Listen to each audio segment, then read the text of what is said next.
مختصر سی بات یہ ہے کہ تراویح فرض نہیں، اور آپ صلی اللہ علیہ وسلم کا ایک روٹین رہا ہے کہ آپ نے صرف فرض نمازیں باجماعت مسجد میں پڑھی، باقی نماز کا حصہ سنتیں، واجب، نوافل، یہ سب گھر پہ آپ پڑھتے تھے۔ اہل عرب پر کچھ لوگوں کو میں نے اعتراض کرتے ہوئے دیکھا کہ سب نماز مکمل نہیں پڑھتے۔ گمان غالب یہ ہے کہ عرب شاید آپ صلی اللہ علیہ وسلم کی سنت پہ عمل کرتے ہیں کہ فرض نمازیں وہ مسجد میں ادا کرتے ہیں اور نماز کا باقی حصہ پڑھائی کرتے ہیں گے۔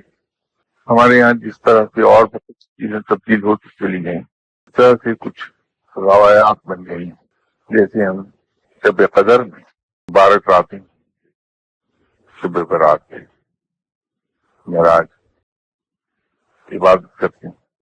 میری انڈرسٹینڈنگ تو یہ ہے کہ آدمی اپنی عبادات کو جتنا چھپا سکے اتنا ہی بہتر، جتنا ہم چھپا کے عبادت کر سکیں اتنا ہی وہ رنگ لاتا ہے، ورنہ احتمال یہ ہوتا ہے کہ نہ چاہتے ہوئے بھی وہ کہیں ریاکاری میں رہ گئی۔ تراویح کی بات، تراویح کے اندر دقت ہمیں گھر پر ہی پیش آئی۔ ہم اجمی جو ایک طرف رہ گئے، اہل عرب جن کی مادری زبان عربی ہے، خود ان میں بھی حفاظ ہر کوئی نہیں، حافظ قرآن ان میں بھی بہت کم تعداد ہے۔ تو تراویح میں قرآن پاک کا پڑھا جانا اور ثواب کے علاوہ اس کی دوسری مفیت ہے۔ قرآن پاک کا جو محفوظ رکھنا ہے اللہ تعالیٰ کا، وہ خود قرآن کی حفاظت کرتا ہے کہ اس میں کوئی ایڈیشنز اور آلٹریشنز نہ ہونے پائے۔ تراویح اس کا ایک پروسیس کا ایک حصہ ہے۔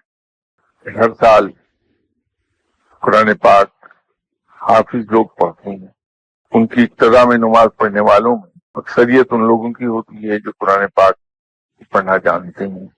حافظ صاحب کو، قاری صاحب کو قرأت کرتے ہوئے سن کے ان کو اندازہ رہتا ہے کہ قاری صاحب نے کہاں پہ کوئی غلطی کی، یا خود کہیں اگر وہ غلطی کر رہے ہوتے ہیں ادراک ہو جاتا ہے، پتہ چل جاتا ہے، تو وہ غلطیاں ساتھ ساتھ درست ہوتی چلی جاتی ہیں۔ یوں ایڈیشن آلٹریشن سے بچا رہا۔